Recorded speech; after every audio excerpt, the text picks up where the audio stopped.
Hello and welcome to all of our community engagement advisors and ambassadors. Today is Thursday, November 12th, and this is our 31st community webinar, and we are so glad you've taken the time to join us. My name is Deborah Volison, and I'm the Director of Community Engagement for Cahuilla Delta. And as I say every time we do one of these, this is just to keep you up to date on what's happening here at the hospital. And speaking of keeping you up to date, I do want to talk a little bit about the ransomware threats that we have had. Gary talked about it a couple of weeks ago during this webinar, but I've received several phone calls from people that their emails to me are getting bounced back and they can't get through. And so I just wanted to let you know that if you have a Gmail account, that email is possibly going to get bounced back, or it will go into a queue where it is reviewed. And so you might send me an email at 11 o'clock in the morning. I might not get that until 2 or 3, but you all have my phone number, my desk line. So please, if it is something like sitting in line waiting for a test, or you're confused about where to go, please call me on my office line. So we will post the recording of today's webinar later on the website in the COVID-19 frequently asked questions page, and it will also be in the community engagement Facebook. So it's always an honor, Gary. You know, when we started these back in March, we thought it would just be for maybe a couple of months. Right. But now we're going on 31 today, is that right? 9 months, and the shutdown has lasted longer than we expected, but it's always an honor to sit down with you and to answer the questions. So welcome. All right, well thank you, Deb. Same back to you. It's an honor and a privilege to be here every other Thursday with our community, and we continue to greatly appreciate the support and the interest. And that you look to Cahuilla Delta as kind of your source of information that you can rely on and depend on, and we take that responsibility very seriously, and so we do painstakingly research issues, make certain. The last thing we want to do is give any inconsistent or incorrect information, and I do know sometimes that has happened, just where information may have not been communicated as accurately as it should have been. So well, and it's constantly changing too. It is. But that's not an excuse. So, right. And I also appreciate you talking about the cybersecurity. Again, this Ryuk, R-Y-U-K, cyber criminal gang is using Gmail accounts as its primary way of infiltrating hospitals. And just earlier this week, Doug Leeper, our Chief Information Officer, referenced three hospitals and health systems that have multiple hospitals have literally been attacked, and they've been shut down. One for 8 days, one has been down for 2 months. It's electronic health record. And it's not just hospitals, they're also attacking doctors' offices, and particularly if you have a Gmail account and you send an attachment with that email, then it automatically hits our firewall. It gets quarantined while our IT staff review it to make certain that it's legit and doesn't contain any, bad information, criminal information, and then it'll pass it on. But we usually get it, that same day. So. Yeah, and our IT team, I was telling Daniel earlier, I said, I hope you're not frustrated with me when I send those, hey, I'm still not getting emails, because your feedback, the community's feedback, is vital to my job. Absolutely. And everything that you guys say to me, I pass it along to Gary or the leadership team that's involved in that. So, that's why I would like you to call me, so that we're all communicating. I find myself, getting frustrated that I get hundreds and hundreds of emails a day, and I literally cannot keep up. But I can't imagine our world without email. It has just made us so much more efficient and greatly enhanced our ability to communicate on a much broader basis and more timely with so many more people. So. It's a pro and a con. So. Right. All right, so I'll start with the numbers, and as Deb said, we're now almost 9 months into this thing, so as you can imagine, the numbers are getting bigger and bigger and bigger, although there are certain numbers that we want to get smaller and smaller, and so I'll talk about that. California now leads the nation in terms of the number of COVID-19 tests that it has performed since the beginning of the pandemic. We've now done 20.2 million tests. Second to us is New York at 15.9 million. So almost 5 million more in the state of California than the state of New York. And then it starts dropping off pretty rapidly. And certainly we're one of the most populous states in the country. But I think we also, as a state, have been very active and aggressive in our testing. Of those 20.2 million people that have been tested, 988,000 of them tested positive for the virus, and we now sadly have a little more than 18,000 Californians that have died related to COVID. Unfortunately, we are seeing the statewide positivity rate start to tick up, just like what we're seeing across the rest of the country and definitely across the world. So the state's 7-day positivity rate has ticked up now to 4.3%. Its 14-day rate is 3.8. So when the 14-day rate is lower than the 7-day rate, that gives you an indication that it's been climbing over that last 7 days of that 14-day period. Throughout the entire pandemic, the cumulative positivity rate is 4.9%. So in essence, over that 9-month period, of all those people that get tested, roughly 5% of them are testing positive. But that number over these last 7 days is down to 4.3. And it's still a low percentage of those that contract the virus pass away from it. So that number has remained relatively constant. At the statewide level, it's 1.8%. At the county level, it's about 1.6% of those that contract COVID succumb to it. So we currently have across the state 3,224 positive COVID patients that are hospitalized right now. But on a positive note, only 889, or about just a little under 28% of those hospitalized patients are in the ICU.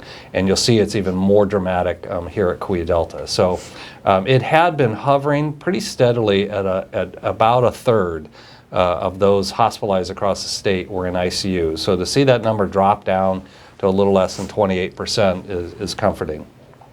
And then lastly, I always get asked is in terms of what is its impact on healthcare workers, obviously who have probably one of the greatest risks of exposure, although I always say that because of our adherence to such infection prevention protocols and our use of PPE and everything, I actually think that we have now a lower risk of contracting the virus. But nevertheless, we have a little over 46,000 California healthcare workers have contracted the virus since its beginning, and we've had 209 deaths for healthcare workers. So moving down to the county level, so as of, actually I said as of Tuesday because yesterday the county did not publish its report, but they just produced one this morning at 10 a.m. So I'll give even, this is very current then.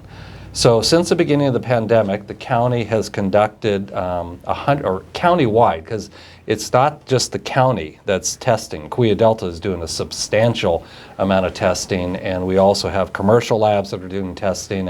But if you look at all the tests that have been performed throughout Tulare County, we're just above 180,000 tests have been conducted.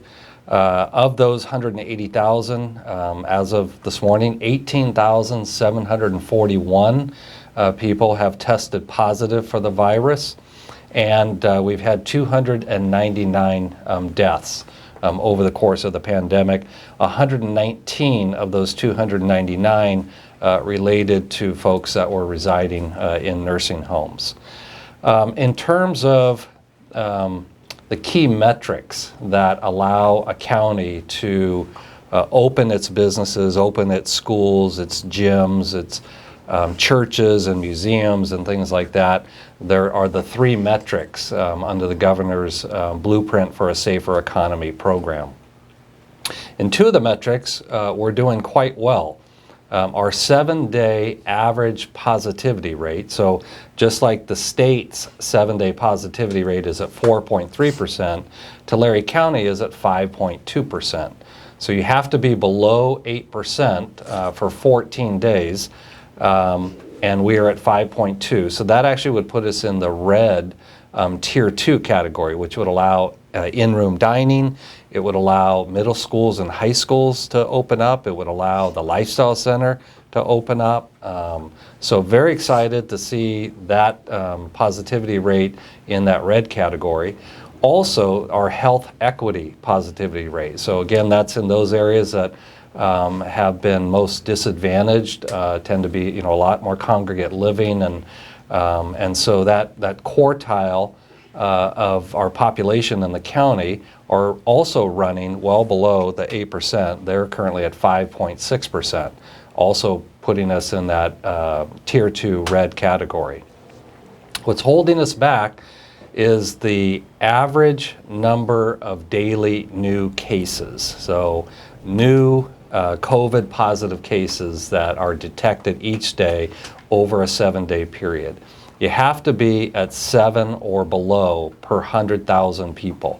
So we have 484,000 people in Tulare County. That's the number that the state is using. So to be below that 7 number means that we pretty much have to see fewer than 33 total new COVID cases each day to be below that 7. Unfortunately, we're running at 10 per 100,000 population, which doesn't sound like it's off very much. It's actually a higher number, but you get an adjustment factor applied to your number if you also are doing a lot more testing, which makes sense because the more testing you do, the more likely you are to detect people having the virus. So we do so much testing that the state actually applies a factor of 0.6 to our number. So if you come in at 15, but you cross this threshold, meaning that you're doing more testing than the statewide average, then they adjust our number down. So that 10.0 is an adjustment down from what we actually are running. So I'm glad to see that we're doing as much testing as possible. But unfortunately, just today, the county reported that we had 131 new cases yesterday. And the day before that, I think they reported 181. Yeah. So if you have to be below 33, and we're hitting 181 and 131, we're not even coming close. And our number just keeps rising. So, and again, the county has consistently been reporting that they believe the biggest source of those new cases are associated with churches, restaurants that are allowing in-house dining, but probably more gatherings, celebrations, birthday parties. We're worried that this is kind of the calm before the storm in many respects, with the Thanksgiving holiday coming up and Christmas and New Year's, and people, obviously getting very worn out, hunkering down and being so isolated. And I know it's really, really hard. I think for Thanksgiving, it's probably just going to be my wife and me. Our daughter and her husband may come, but it'll be a Thanksgiving of 4 people at most. And that's not the way we normally celebrate Thanksgiving, but trying to do our part. Tulare County still ranks 3rd in the state in terms of the number of cases per 100,000 population, and unfortunately we rank 5th in terms of deaths per 100,000. Interestingly, and this makes sense with the county's positivity rate and number of new cases rising, last week none of the top 23 counties that have the highest outbreak, so 58 counties in the state of California, if you look at the 23 that have had the most COVID activity, not a single one of them progressed into any more relaxed tier. And in fact, 4 of them, very large counties, actually took a step backwards. So San Diego, Sacramento, Stanislaus counties, they went from red to purple. So they now are in our most restrictive tier. I think Fresno County is right on the cusp. All the media, information you see out there right now is their case count is going up significantly, and they're just barely holding on to red, and likely will slide into purple. And then Contra Costa County went from orange, which is the second most liberal. They fell back into red. And so what that means is all these counties, so like those three that went from red to purple, their restaurants now have to close to in-room dining. Their gymnasiums have to close now. So it has a devastating impact on a county when you lose that tier rating. So obviously they are very disappointed to have experienced that. And then lastly, coming down to Cahuilla Delta, since the beginning of the pandemic in early March, we've now admitted more than 1,000 COVID positive patients. But today, this is my good news, and this is where small numbers make us really, really happy, is we only have 27 COVID positive patients that are in-house right now. Only 2 of them are in the ICU. We do have 4 COVID patients that are on ventilators, but only 2 of those ventilator-dependent patients are in the ICU. So hospitals are definitely getting better and better at taking care of patients, and we are seeing, at least in Tulare County, fewer patients that contract the virus actually being hospitalized. So that's a good thing. But the hospital is incredibly full right now. We are at 94% occupancy in our acute medical center across our adult areas. We do have 11 ICU beds that are open, but we don't have a single ICCU bed, so that's intermediate critical care. We have a 30-bed unit on 3 West and a 24-bed unit on 5 Tower. And again, that's pretty sick patients. Not so sick that they need to be in the intensive care unit, but they definitely need more care than what you'd see in a medical surgical unit. So, and that's what really worries us. Do we have the capacity? The flu is upon us. We've actually now started reporting actual diagnosed flu cases. None of them, I believe, have been hospitalized yet. And we do fully expect that we're going to have a pretty light flu season. Given all of our behaviors and our new practices, but we don't have a lot of wiggle room for COVID or non-COVID as the winter months approaches. Our employees certainly have been impacted by the virus. They're not immune to it. We've had 412 of our healthcare workers at Cahuilla Delta that have contracted the virus, 13 providers, physicians, and advanced practice providers. But again, on the good news front, only 37 of our employees and none of our providers are currently quarantined and on leave of absence. So that's a really positive thing. The last thing is our 14-day positivity rate, which is probably always going to run higher than the county and the state because we tend to primarily test symptomatic patients, although we are doing a lot of testing of asymptomatic patients now. But we've seen it tick up. We were at, if you go back just over the last few weeks, we went from 6.2 to 6.6 to 7 to 7.5, and now we're at 9.5. So we definitely are seeing more patients that are coming to Cahuilla Delta are testing positive for the virus.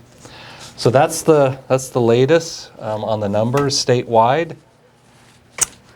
Yeah, kind of a bummer. Mixed bag, Getting yeah, shut kind of a down. bummer. I mean, very happy about Cahuilla Delta's numbers because that's really what I watch, and other people watch the hospitalizations. But shutting down, that's staying shut down, I should say. That's very devastating for our community. So, oh well, it is what it is, right? I know it's going to be, it'll go down in the history books as the most worn out set of words, but wash your hands frequently, socially distance, wear a mask. The most important things that we could do to drive down those cases. And I know people say, well, let's do more testing, which we are, but yeah, that can certainly lower your positivity rate. but it actually can increase your daily new case rates because you're going to pick up more cases. So again, we need to stop the spread of the infection, and that's how we get to reopen. Right. So do you have information regarding the length of hospital stay for COVID-19 patients now versus a few months ago? Yeah, I really tried to get my hands on that. Unfortunately, it wasn't quite available yet. I did the last time I reported, as we were, looking at the cumulative number or the cumulative cases that had been, discharged and had been coded and billed, so that we kind of knew, what was our revenue, what was our expenses, what was the average length of stay, and then I looked at it at a future time period, and it definitely was going down. And I think it's safe to say that if I had that most current information now, we would have seen it gone down even further. Because again, we're getting better and better at treating this virus. The use of remdesivir, dexamethasone, convalescent plasma. We are trying to avoid ventilation of patients, so putting them on BiPAP and CPAP and other types of breathing assistance, but also, detecting the presence of the virus very early on, treating them as quickly as possible. We actually have COVID patients that only stay a day. I mean, we've had one-day stays for COVID patients, and so we have a lot of them that, 2, 3, 4, 5 days. Although yesterday, I think it was, we discharged a patient that had been here 22 days. So we definitely have some of those longer lengths of stay, but I think it's continuing to come down. There are additional drugs that are coming out soon. I think maybe we heard about the monoclonal antibodies that were given to President Trump when he had the virus, and the studies show that it can reduce the length of stay and the severity of the symptoms. We're hoping that we receive some of that antibody treatment. It will be allocated and distributed by the federal government, so we're not certain if we'll receive any of that. But all of these things, I think, are leading to a declining death rate and shorter lengths of stay. Okay, so let's talk testing. 2 weeks ago, we talked testing, and we got some of the information wrong.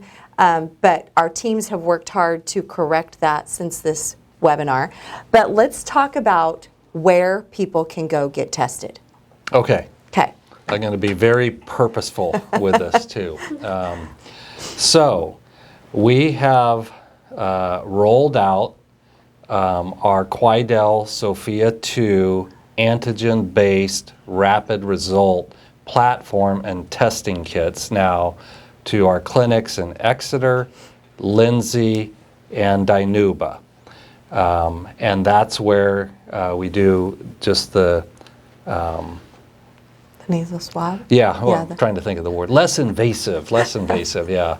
Less painful NAIRS swab, so just in the nostril. But it still has to be a really good swab. You got to get a good specimen to really have the sensitivity and the accuracy reliable. So, that's all in those 3 clinics. This week, we rolled that same platform out to our urgent care center on Demaree. Next week, we will roll it out to our urgent care center on Court Street. It is currently at Sequoia Prompt Care, is available, again, the Quidel platform, on Ben Maddox. It is available at Visalia Medical Clinic. And it soon will be available, not yet, they had some logistical problems, but in our family medicine clinic, which is on the 5th floor of the 5-story medical building right next to our helipad. So I don't know when they're going to be up and running yet. Some of the information we got, I think one of our community members, after I made that announcement, called Visalia Medical Clinic, and unfortunately somebody there gave that community member bad information, that they were told that they only test symptomatic patients there. I called Dr. Bruce Hall, who's the medical director of that clinic, and he said that's incorrect. They test both symptomatic and asymptomatic patients, but they have what they call the hot room and the cold room. And so symptomatic patients go into the hot room to be tested, and asymptomatic patients go into the cold room. So they definitely have a protocol, but they do test both symptomatic and asymptomatic. You don't have to be a patient of Visalia Medical Clinic to go there. They're doing it at their quick care, kind of their urgent care site. But you can call, and I think you can actually just go there, and a provider will see you, and you'll be tested. They also have the Quidel platform there as well, and are doing the rapid testing. So we know that it's a 15-minute turnaround to get test results, but we tend to, in our clinics, try to batch them and run them kind of towards the end of the day. So we try to get the results to you by that evening or the next morning. We also, we did participate in a testing event, a partnership with Neighborhood Church that was done a couple weeks ago. We had 160 people. We will be doing additional events moving forward in collaboration with the county health department, and I don't know if it's Grace Lutheran Church or one that is being worked on right now.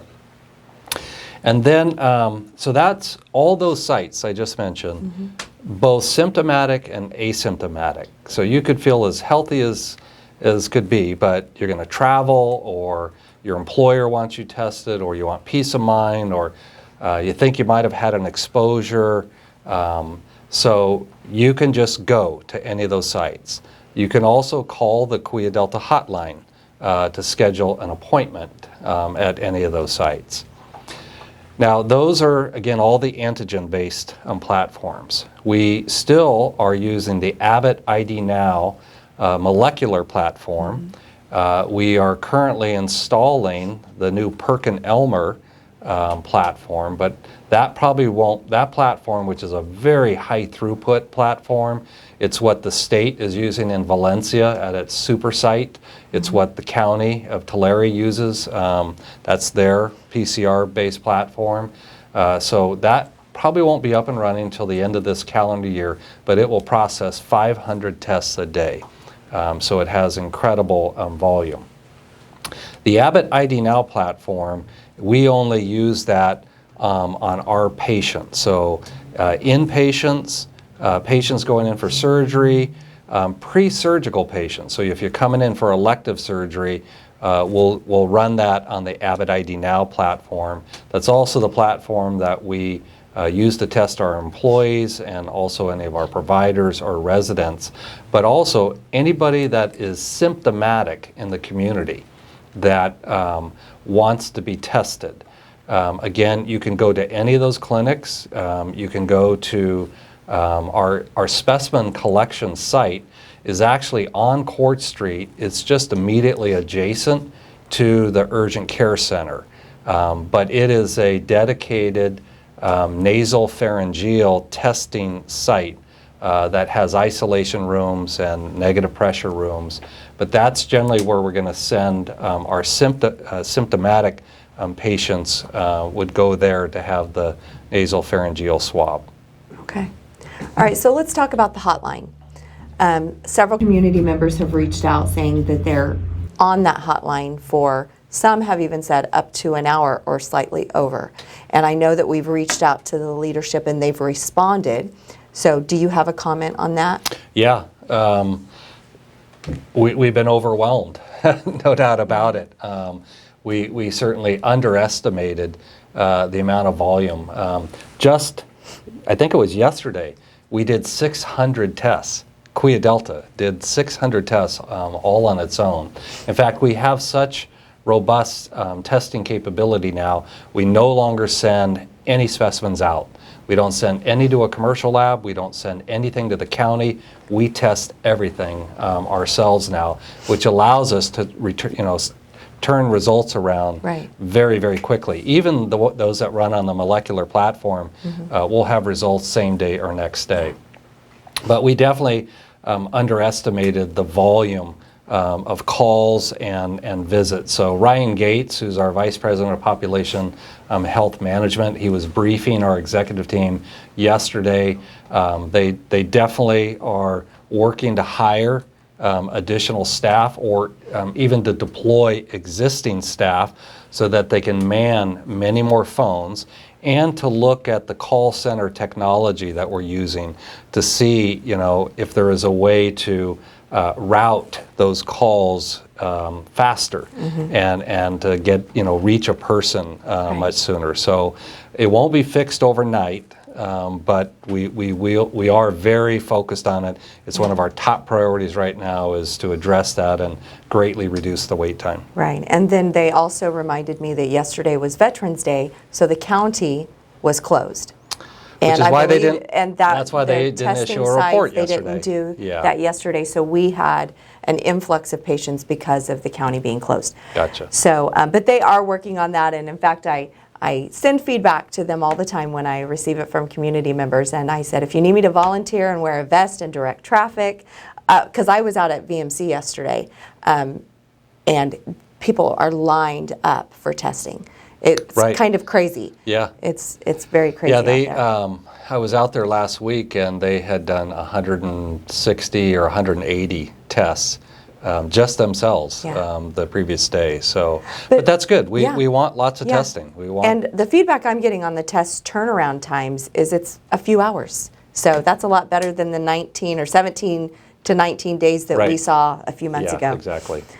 Okay, so has the state started counting the antigen test yet? They have not. So I'm going to read, this is an email I got from Randy Coca, who's our Director of Laboratory Services here. He's been in frequent, if not constant, contact with the state. He speaks to Dr. Nakamura at the state, who I think heads up the testing piece of the state's COVID team. But it says here, according to Dr. Nakamura, the state is still trying to decide how to handle the SARS antigen test results. It sounds like the jury is still out on this. This is Randy saying, to me, it makes no sense to use this resource, be required to report it to the CalReady system, and then not use it for tiered rating. Maybe they'll come to their senses soon, or maybe the super lab will impact how they want their data. I guess only time will tell. So the super lab in Valencia is a PCR molecular-based platform. But according to Randy and many of the scientists, that there's really only a minuscule difference in sensitivity and accuracy between the antigen test and the PCR test. In fact, both were approved by the FDA to only test symptomatic patients. So none of the platforms have been given emergency use authorization to test asymptomatic patients. So it was never intended that either of these platforms were going to test asymptomatic patients, only symptomatic patients. So they find there is no reason that if you're going to use negative testing as a metric, that you shouldn't accept both, because there really is no difference. So we're sending all that information to the state. They're loading it into the CalReady system, but for whatever reason, they're still not counting it yet towards the metric. Now, you said a couple of weeks ago that this was only the state of California. Are To other my- states, so other states are counting antigen? I do not know that for certain. Okay, okay. I can find that out. Randy might even know that, but it's... Because I was kind of shocked, like, are you kidding? Yeah. Stinking California. I don't know. I mean, obviously we've heard that the vaccine, which I think we'll talk about in a minute, that the state of California, Governor Newsom, has already come out and declared that he's going to put together his own team of experts to validate the efficacy and the safeness of the vaccine. And I'm not aware of any other state in the country that their governor or their state government has said that we're going to put it through another level of scrutiny before we allow our residents to receive the vaccine. So it might stand to reason that we might be the only state that's not That's accepting the unvaccinated. antigen test. So, yeah. Well, but then at the same time, Gary, as we move into talking about the vaccine, it's a little nerve-wracking to take a vaccine that has been put, out so quickly. Yet at the Right. same time, we've talked about all of the major companies that are working together. Yes. So, Yeah, no, I get that. We mandate that our employees get vaccinated for the flu every year. And if you don't get vaccinated for whatever that reason might be, then you have to wear a surgical mask at all times when you're at QuiaDelta between October 1st and say April 1st. Now, people this year say, well, no big deal. Right. I wear one now. So it'll be interesting to see. We're vaccinating our employees right now for the flu, but we will not mandate employees to get a COVID vaccine because we do understand there's going to be a significantly higher level of fear and anxiety about getting it. I do, though, and this is my personal opinion, though, is I think it would be devastating for a company like Pfizer or Moderna to release an unsafe vaccine into the public. The damage that it would do to their reputation and their future existence would be huge.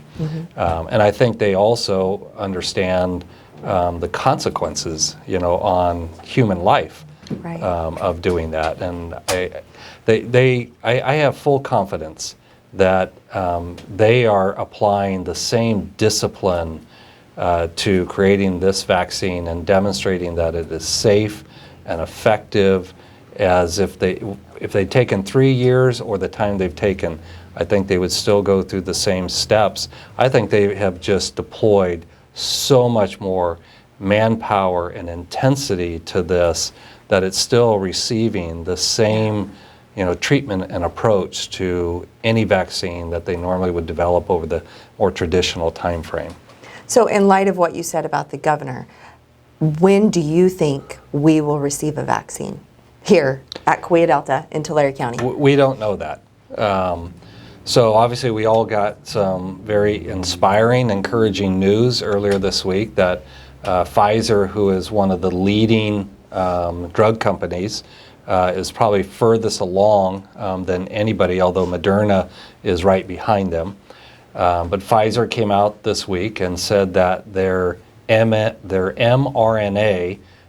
vaccine, which is a 2-dose vaccine that you get 21 days apart. So any of you that have got a shingles vaccine, same thing, where you get 2 different doses spread apart.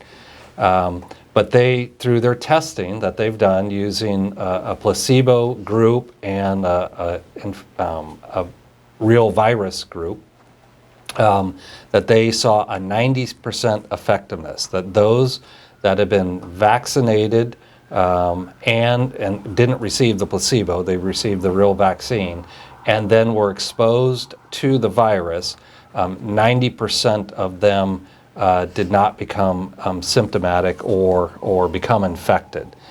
The downside to this particular vaccine, both I think Moderna and Pfizer, is this mRNA, which is not a live virus. So other companies are developing live virus vaccines that promote an immune response to us. This is not a live vaccine. It is a synthetic vaccine, and as a result, it has to be stored at minus 80 degrees. So it has to be transported and it has to be stored at that level, both Moderna and Pfizer. So how that affects the availability and the distribution is still to be seen. So I do have some quick information on that too. Thank you again, Randy, So I'll talk quickly about four vaccines. So Pfizer, it's in the phase 3 study. They have 43,538 people that are participating in the study. They're investigating 3 different doses in both 18 to 55-year-olds and 65 to 80-year-olds. Requires 2 doses, 21 days apart. Has to be stored at minus 80 degrees Celsius because it is an mRNA vaccine. Pfizer expects to produce 50 million doses by the end of 2020 and 1.3 billion doses in 2021. So we have 330 million people that live in the United States.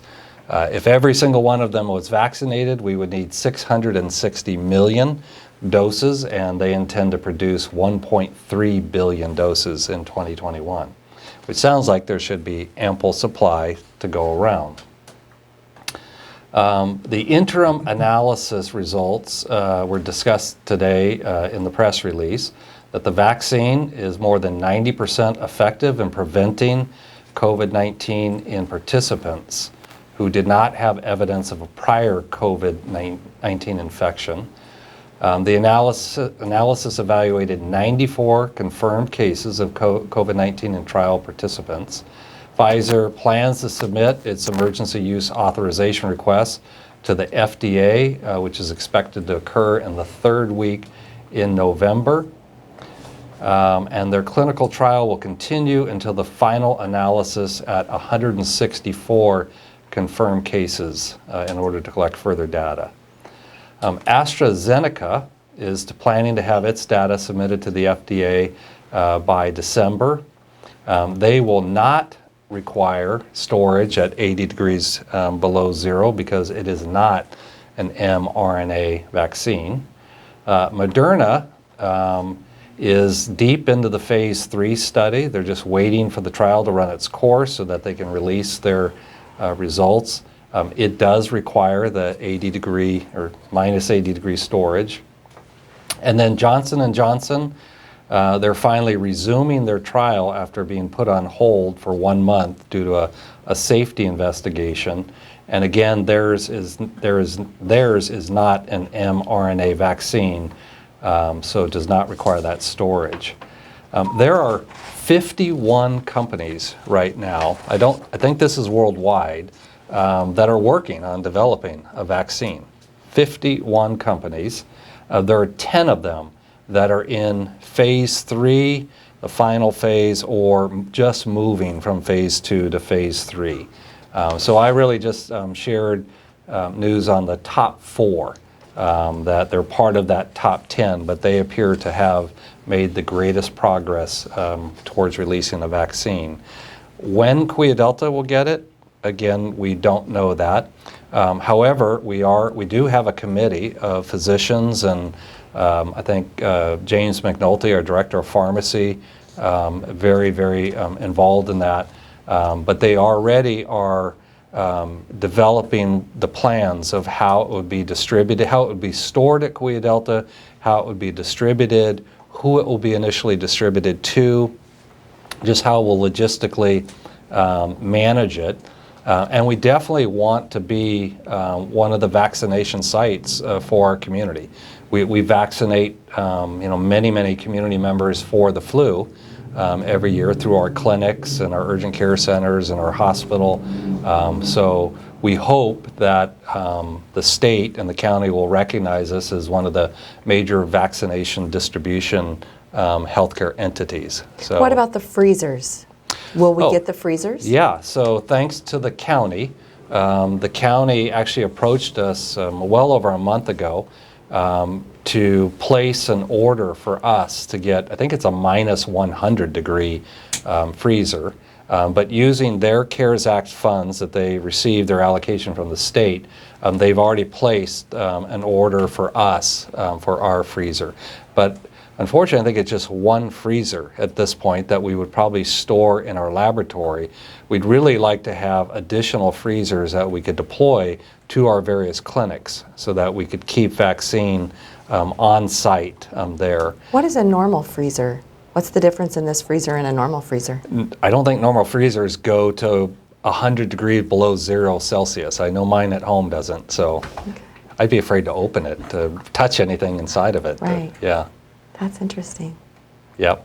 So a lot more to come on that, Yeah. but as we learn more and more, we'll definitely share it with our community. So we have a plan, or we're working on a plan. We're working on a plan. Yeah. I know it was kind of funny yesterday when we were on that call. Somebody said, we're going to let Gary take the first Yeah. vaccine, and then we're all going to sit back and watch him for You're a going to week. wait a couple weeks and see, if I grow a maybe- horn out of my head or something. No, I fully intend to take the vaccine if offered to me. I mean, I'm not a frontline health worker, so I would not want to take a vaccine away from a nurse or a doctor.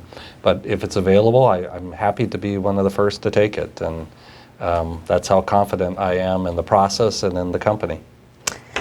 Okay, well, so let's end today's meeting. Let's talk about the visitor policy. I've had a lot of questions about that, and I'm not sure if we didn't give out incorrect information, but I received a couple of different comments from families about them not being able to go into the ED. So I think people thought, and I hope we didn't say that, but that the one unique visitor per patient also applied to the ED. No. I found out that is not the case, so let's go over the visitor policy. Right. So, which is changing all the time. In fact, just changed this week. So when we modified the visitor policy, it kind of went hospital by hospital. So with respect to the acute medical center, so on all the nursing units other than critical care. So we have 2 ICUs, a 21-bed medical surgical ICU in the west wing of the hospital and a 20-bed cardiac ICU in the Asequia wing. So every other nursing unit, we now allow there to be one unique visitor for that patient. And by unique, I mean for a given day, it is the same person. So we can't have 4 or 5 family members rotate through to see the patient in a day. But that doesn't mean that the next day it can't be a different person, and the next day it can be a different person. But for that entire day, it has to be that same unique person. The visiting hours for those non-critical care units is from 8 a.m. to 8 p.m. Now, what just changed this week is we did have part of the policy was that when that unique visitor came to visit, they're screened, they're checked in, they're logged into the computer system so that we know when a patient has a visitor and who that visitor is. But once they left the hospital, they couldn't come back that same day. That's now changed. We are now allowing that one unique visitor to come and go as they need to. So if you want to leave your loved one's patient room, you've got to run an errand, you need to run home, you need to pick up the kids, you need to do something, and then you want to come back and visit, you can now freely do that. So that's a big change. And with respect to the emergency department, well, the ICU is also the same, except its visiting hours are now 10 a.m. to 8 p.m. So that 2 hours from 8 to 10, that's the time where they're really doing a lot of work. They're passing medications, they're doing their grand rounds and everything. And it's not that we don't want visitors to get in the way, but that's kind of what it is. So those people really need to focus during that time frame. And so critical care in those 2 units is 10 a.m. to 8 p.m. But the other rules are exactly the same. The emergency department is really kind of unique. Number one, it's very small. It's very impacted. There are tons of people that are back in it, and to allow visitors, 1 per patient would literally overwhelm the ED. So the criteria that we adopted early on, so like if the patient is developmentally disabled or unable to communicate themselves, or death is imminent, or it's a major issue going on, trauma, then we make those exceptions. And the charge nurses in the ED have the full discretion to make any exception. So not only will they follow those exceptions that we laid out early, but they'll assess each of the circumstances. And so they always have the discretion to bring a visitor back. It might be for a short period of time, it could be for a longer period of time, but it's at their discretion. Now, that could change. I mean, we hope to be up and running in our new Zone 5 by somewhere around May, June of 21, and we'll have a lot more breathing space and elbow room. Hopefully, we have a well-deployed vaccine by then, and we're not under these same circumstances. But, Yeah. Okay. and then also in our Court Street, the 54-bed skilled nursing facility there, and the skilled nursing facility, I think, on the West Campus. We do allow visitors there as well, but they have to be scheduled in advance. We do allow actually 2 visitors that can come at the same time, but much less frequently. It can't be every single day. It might just be one day a week, and again, a very vulnerable population and one that you want to minimize exposure. Right. So what's the, what, if the numbers keep going up, the positivity numbers, Yeah, do we we'll have to reevaluate? We'll have to address that at that time. Fortunately, they're not going up right now, but you know, if we do experience a third wave and we get overwhelmed, you know, it's kind of interesting with. You know, we're at 94% occupancy, meaning almost every single bed is full, which is not atypical in a bad flu year. We could be 100% full, in fact, have patients in hallway beds and open the tent back up, but we always allowed visitors because we think visitors are so important to the healing process and helping us communicate. So even if we have a third surge, I think we're going to do everything we possibly can to continue with this visitor policy. I hope I don't get shot by Carrie Nowinski or others. I hope they're not watching, but yeah, but we're going to do everything we can. Okay, I do have one more question. So a community member would like to see Cahuilla Delta report the data on those who've recovered and those who have passed away in our hospital. Is there a way that we can do that? Have we done that? I think at our last town hall meeting, I did, I think might have been for the first time, or at least in a long time, I did share the number of COVID-19 patients that had passed away at Cahuilla Delta. We've had 299 COVID positive patients that have passed away countywide, but only a portion of them would have passed away at Cahuilla Delta. Others would have passed away at Sierra View Hospital in Porterville, passed away in nursing homes, passed away at home. So Cahuilla Delta has no idea, other than what has happened in our hospital. So it kind of felt like that would really be kind of an incomplete picture if it was just Cahuilla Delta telling the community how many people died of COVID at Cahuilla Delta. So we chose not to include that information on our dashboard, and because I don't know what that really does to help. I definitely, the things we like to share are of those patients that have died, what common traits do they have? And it tends to be uncontrolled hypertension, uncontrolled diabetes, obesity. I want the public to know that information so that those people with those conditions can take special precautions to protect themselves. So I think that is really important information, but just the number of how many died, we don't want to be known as the hospital, that is the death reporter. That's, we want to give hope and inspiration to people, because that's really what we're experiencing. We're seeing a lot of really good results and people getting better and recovering, and there clearly is, only 1.6% of all those people in Tulare County that contracted the virus were not able to beat it and passed away. So that it's a very low number, but I think we can drive it even lower. Right. Well, thank you, Gary, and we appreciate you coming and spending some time with us. And everyone on the webinar, thank you so much for coming. We know that you have the ability to influence your social circle and that you can answer the questions when others bring them up to you. So thank you for your time. We do value your feedback. And like we said at the beginning, if you have a Google email and you are struggling to get, or a Gmail, sorry, not a Google email. If you're struggling to get in touch with me, please pick up the phone and call my office line.